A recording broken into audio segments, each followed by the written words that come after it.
नमस्कार, मैं हूं Mohammad Mudassir Alam, public relation officer, Central university of South Bihar.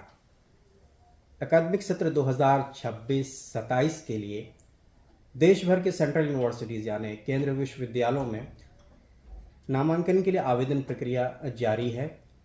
हमेशा की तरह पिछले सालों की तरह नेशनल टेस्टिंग एजेंसी ने CET central university entrance test के माध्यम से अंडर ग्रेजुएट UG और पोस्ट ग्रेजुएट PG पाठ्यक्रमों के लिए आवेदन आमंत्रित किए हैं। Central university of South Bihar जो पिछले सालों की तरह इस साल भी CET के माध्यम से नामांकन यानी दाखिले लेने जा रही है और आवेदन की प्रक्रिया जारी है। इस एकेडमिक सत्र में क्या खास होगा, आगे की क्या रणनीति है विश्वविद्यालय की, साथ ही साथ क्या उपलब्धियां रही हैं पिछले 1 सालों में, इन सब अहम मुद्दों पर बात करने के लिए हमारे साथ मौजूद है central university of South Bihar के माननीय कुलपति प्रोफेसर कामेश्वर नाथ सिंह जी। सर, आपका इस विशेष साक्षात्कार में स्वागत है। पहला सवाल मेरा कि नया साल शुरू हो चुका है और साल की शुरुआत के साथ साथ नए पाठ्यक्रमों में एडमिशन के लिए आवेदन आ रहे हैं। एक चीज़ जो बहुत ख़ास है कि आपने 2021 में जुलाई 2021 में इस विश्वविद्यालय के कुलपति के रूप में पदभार ग्रहण किया था। तब छात्रों की संख्या करीब 2200 के आसपास थी और ये आंकड़ा अब 5000 के आसपास तक जा चुका है। क्या वजह है कि इतनी बड़ी संख्या में छात्र इस विश्वविद्यालय की तरफ आकर्षित होते हैं? इसकी क्या खास वजह है? धन्यवाद मुदस्सिर जी। पहले तो मैं बताऊं कि this Central University Educational Campus is not simply an educational campus, rather it is a home away from home for the students. यह घर से दूर एक घर है जहाँ एक फैमिली वातावरण देखने को मिलता है इन छात्रों के लिए। जो छात्र एक बार आ जाता है वहाँ रुकना चाहता है। दूसरी चीज़ कि केवल यहाँ क्लासरूम टीचिंग पर जोर नहीं दिया जाता, बल्कि हुनर सीखने पर, स्किलिंग, री स्किलिंग और अप स्किलिंग सबका ध्यान दिया जा रहा है और अनुभव के आधार पर छात्र सीखे, इस पर हम जोर दे रहे हैं। इस परिसर में लगभग सभी भारत के प्रांतों के विद्यार्थी रहते हैं। तो विश्वविद्यालय एक लघु भारत का मॉडल है जहाँ विभिन्न प्रांतों के छात्र हैं, बहुभाषी छात्र हैं। तो एक यहाँ पढ़ने वाले छात्र को कश्मीर से लेकर के कन्याकुमारी तक और हिमाचल से लेकर के अरुणाचल तक के भारत का परिदृश्य नजर आता है। एक राष्ट्र का बोध होता है यहाँ पर आकर के। और साथ ही 21वीं शताब्दी के अनुसार जो राष्ट्रीय शिक्षा नीति 2020 लागू की गई है, उसको हम लोगों ने लागू किया है और उसका भी आकर्षण है। अब लड़कों की रुझान बढ़ी है। तो मुझे लगता है कि यही सब कारण है जिसके कारण संख्या में 2 गुना से अधिक वृद्धि हो गई 3 सालों में। एक चीज़ मैं आपसे जानना चाहूँगा कि 5 सालों में हमने देखा कि हर साल कुछ ना कुछ नया आप करते हैं, चाहे वो नए कोर्सेज हों, नई बिल्डिंग्स हों या कुछ और नए इनोवेटिव आइडियाज़ हों, वो यहाँ इम्प्लीमेंट होते हैं। इस साल इस एकेडमिक सत्र में क्या नया है, क्या आप बताना चाहेंगे? देखिए, हम स्थानीय आवश्यकताओं पर ज़्यादा जोर देते हैं। यहाँ के क्षेत्रीय लोगों की आवश्यकता क्या है, कैंपस के लोगों की नीड क्या है, इस पर हम ज़्यादा जोर देते हैं। उसको प्राथमिकता देते हुए अपने हम कार्यक्रम तय करते हैं। हमारे परिसर से सटा NTRO का ऑफिस है। NTRO के कर्मचारियों और हमारे परिसर के कर्मचारियों एवं शिक्षकों के बच्चों के साथ साथ जो परिसर के चतुर्दिक गांव हैं वहाँ के विद्यार्थियों को भी उत्कृष्ट शिक्षा मिले, उसकी समसामयिक आवश्यकता है। और इसको लेकर के केंद्रीय विद्यालय की बहुत लंबे समय से मांग थी। मैं भारत सरकार के शिक्षा मंत्रालय को साधुवाद देना चाहूँगा, जिन्होंने इस क्षेत्र की बहुप्रतीक्षित एक मांग और एक अपेक्षा को पूरा किया है। और इसी 1 अप्रैल 26 से केंद्रीय विद्यालय शुरू होने जा रहा है। हमारे विश्वविद्यालय परिसर के कर्मचारियों और शिक्षकों को गया से आना जाना पड़ता है, जो यहाँ से 15 किलोमीटर दूर है। उनको रहने के लिए व्यवस्था चाहिए। इसी साल से ही टाइप 3 टाइप 4 के आवास बनकर के तैयार हैं। वार्डन कहाँ रुके, क्योंकि कैंपस में 1500 विद्यार्थी रहते हैं, 900 छात्राएं रहती हैं, 600 छात्र रहते हैं, और कैंपस में रहने वाला वाइस चांसलर केवल अकेला है। रात में कैंपस में कोई रक्षक कैसे रुके? इसके लिए 4 फ्लैट जो संदीपनी आवास के रूप में हैं जाने जा रहे हैं, वो स्थापित हो गए हैं। इस क्षेत्र की आवश्यकता है, कृषि विज्ञान यहाँ के लिए आवश्यकता है, क्योंकि यहाँ की अर्थव्यवस्था ही कृषि पर निर्भर है। उसकी पढ़ाई की व्यवस्था नहीं थी। हमने सीमित संसाधनों में शुरू किया था। आज कृषि के लिए भी, कृषि की पढ़ाई के लिए भी स्वामीनाथन भवन बनकर तैयार है। विश्वविद्यालय तो जैसा कि आप हमेशा बोलते हैं कि एकेडमिया पे बेस्ड होता है। शैक्षणिक जो क्रियाकलाप होता है वो भी एक बहुत बड़ा एक अहम तथ्य है, अहम पॉइंट है, और उसी के बेस पे आपको रैंकिंग भी मिली हुई है, चाहे वो नैक से हो, एनआरएफ से हो, या यूजीसी कैटेगरी 1 का दर्जा हो, और चाहे वो डीएसटी फिस्ट से आपको जो अनुदान मिला है यूनिवर्सिटी को। ये सारी चीज़ें तो हैं ही, लेकिन आप एक पैटर्न देखने को मिला है कि हर साल नए नए कोर्सेज लॉन्च होते हैं।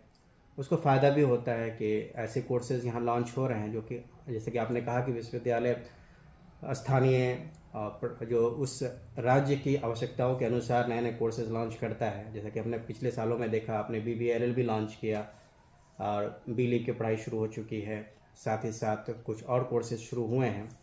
क्या इस एकेडमिक सत्र में कोई आप योजना है नए कोर्सेज को लॉन्च करने की? विश्वविद्यालयों को जो ग्रेडिंग मिलती है वह उसकी उपलब्धियों के आधार पर मिलती है कि विश्वविद्यालय कौन कौन से इनोवेटिव समाजोपयोगी कोर्सेज शुरू कर रहा है। उसके शिक्षा की क्या सार्थकता है, क्या प्रासंगिकता है, उसको समझते हुए हम लोगों ने आवश्यकता के अनुरूप इस स्थानीय आवश्यकता को, क्योंकि यह कृषि प्रधान क्षेत्र है, दक्षिण बिहार, कृषि विज्ञान शुरू किया था। 16 विषयों में हमने यूजी पीजी इंटीग्रेटेड कोर्स जो NEP 2020 के अनुरूप हैं, लर्निंग आउटकम बेस्ड पर है, वो शुरू कर दिया है। और इस सत्र में हम बायोटेक्नोलॉजी, बायो इन्फॉर्मेटिक्स और इन्वायरमेंट में भी यूजी पीजी इंटीग्रेटेड कोर्स शुरू करने जा रहे हैं। यही नहीं, जब तक विश्वविद्यालय का कृषि संकाय शोध से नहीं जुड़ेगा, नवाचारों से नहीं जुड़ेगा, इनोवेटिव प्रयासों की ओर नहीं उन्मुख होगा, तब तक उसकी उतनी सार्थकता नहीं होगी। उसी को ध्यान में रखते हुए इसी सत्र से एग्रोनॉमी, हॉर्टिकल्चर, जेनेटिक्स और प्लांट ब्रीडिंग में भी हम पीजी कक्षाएं शुरू करने जा रहे हैं। यूनिवर्सिटी का जो पाठ्यक्रम है वो प्रादेशिक, राष्ट्रीय तथा ग्लोबल जो आवश्यकताएं हैं उसके अनुसार पाठ्यक्रम को तैयार किया जाता है। जो इस क्षेत्र की आवश्यकता है उसके अनुसार इस विद्यालय ने कौन कौन से पाठ्यक्रम तैयार किए हैं, क्या आप उसमें थोड़ा सा प्रकाश डालेंगे? देखिए, विश्वविद्यालय की जिम्मेदारी केवल विश्वविद्यालय की चार दीवारी के अंदर ही नहीं है, बल्कि परिसर की चार दीवारी के बाहर एक जो विराट समाज रहता है, उस समाज की आवश्यकता, उसकी अपेक्षा को भी समझना है। समाज की क्या अपेक्षा है? यह क्षेत्र कृषि प्रधान क्षेत्र है, और जब तक कृषि का विकास नहीं होगा, इस क्षेत्र का विकास नहीं होगा। और कृषि का क्षेत्र ऐसा है जिसमें नवाचारों को पहुंचाना एक चुनौती है। यही सोच करके स्थानीय आवश्यकता के अनुरूप बीएससी एजी की पढ़ाई यहाँ शुरू हुई। आज मुझे प्रसन्नता है कि integrated farming system, fishery, goatery, dairy, mushroom farming, इन सारी विधाओं को सीखने के लिए केवल विश्वविद्यालय के छात्र ही नहीं, बल्कि कैंपस के बाहर के लोग भी आ रहे हैं। अब यह कैंपस का एग्रीकल्चर आसपास के लोगों के लिए एक मॉडल बन गया है, और लोग यहाँ से सीख कर जा रहे हैं, अपने यहाँ अपना रहे हैं। फिर वहाँ जो प्रॉब्लम हो रही है वो यहाँ आ रही है, उसका समाधान हमारे कृषि विशेषज्ञ कर रहे हैं, फिर वो समाधान होकर के कैंपस में जा रहे हैं। एक चक्रीय व्यवस्था स्थापित हुई है। साथ ही पाठ्यक्रम में राष्ट्र के सामने जो चुनौतियां हैं उन पर भी, जैसे विकसित भारत कैसे हर विषय अब विकसित भारत में अपनी भूमिका का निर्वाह कर सकता है, इसको समाहित करने का प्रयास किया गया। साथ ही राष्ट्रीय अंतर्राष्ट्रीय स्तर पर जो चुनौतियां हैं, इंटरनेशनल रिलेशंस है, टूरिज्म है, हेरिटेज है, इन सारे विषयों पर भी पाठ्यक्रम उपलब्ध है। ये आप बार बार बोलते रहते कैंपस पे और कम्युनिटी, तो इसकी क्या सार्थकता है और इसकी प्रासंगिकता क्या है आज के परिदृश्य में? देखिए, मेरी स्पष्ट सोच है कि कैंपस केवल डिग्री बांटने का केंद्र नहीं है। केवल प्रवेश परीक्षा और रिजल्ट निकालना, डिग्री बांटना विश्वविद्यालय का उद्देश्य नहीं है। विश्वविद्यालय का उद्देश्य की सार्थकता तभी है जब वह परिसर में उभरने वाली, परिसर के बाहर समाज में इमर्ज होने वाली जो चुनौतियां हैं उनका समाधान प्रस्तुत कर सके। Campus is made for the community.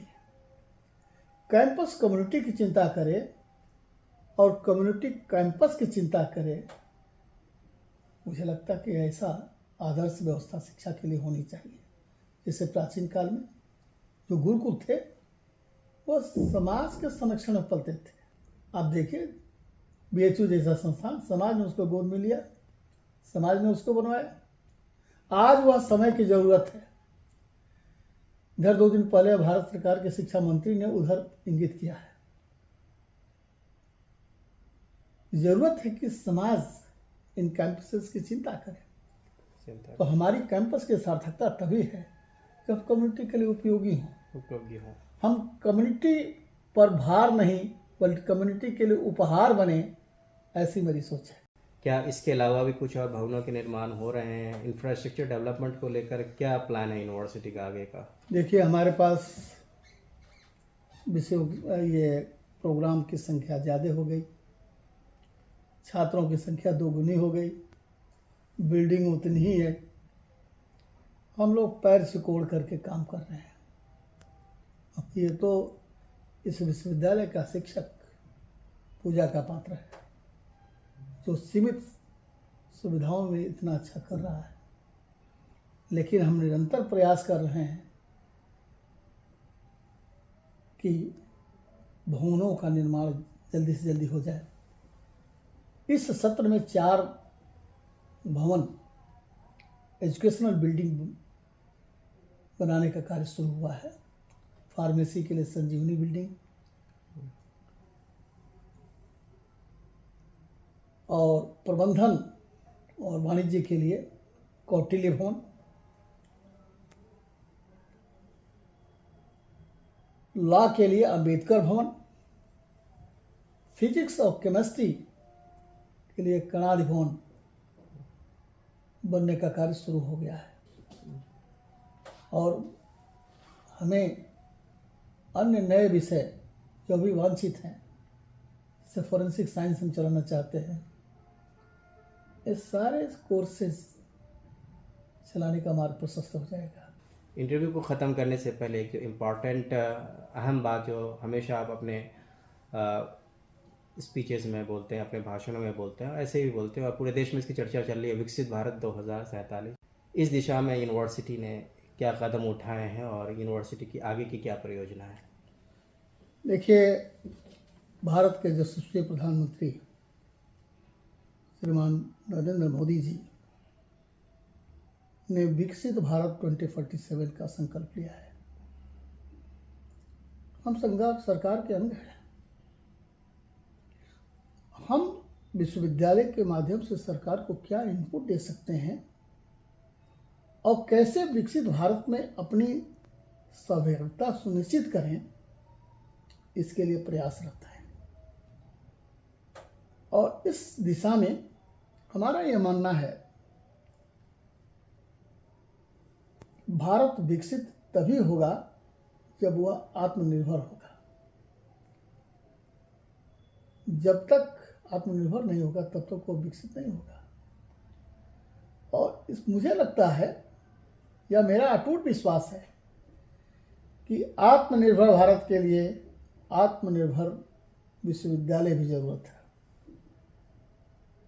आत्मनिर्भर विश्वविद्यालय की जरूरत है। और दक्षिण बिहार केंद्रीय विश्वविद्यालय आत्मनिर्भरता की ओर अग्रसर है। कृषि के माध्यम से विश्वविद्यालय में बहुत सारे जो अपने उत्पाद हैं, उनके माध्यम से अपने गेस्ट हाउस को आत्मनिर्भर बनाया है। साथ ही कैंपस के कर्मचारी और शिक्षक भी कृषि उत्पादों से लाभान्वित हो रहे हैं। हमारी शिक्षा भी हो रही है। हमारा विश्वविद्यालय का जो असली उद्देश्य वो भी पूरा हो रहा है। शोध भी हो रहा है, लोगों की आवश्यकताएं की पूर्ति भी हो रही है। और साथ ही जो समाज जीवन की चुनौतियां हैं, वो कि विकसित भारत के लिए जरूरत है कि एक ऐसे विकास की विधा जो पर्यावरण से संगत हो। कैंपस को यदि विकसित भारत में कंट्रीब्यूट करना है, तो ये जो विकास के आयाम हैं, हमारी पारिवारिक विरासत का संरक्षण, समरसतापूर्ण भारत, पर्यावरण संगत विकास प्रणाली और नागरिकों में कर्तव्य का बोध, इन सारे दायित्वों की पूर्णता के लिए विश्वविद्यालय मशाल लेकर के आगे बढ़े और विकसित भारत में अपनी सहभागिता सुनिश्चित कर सके, इसके लिए हम प्रयासरत हैं।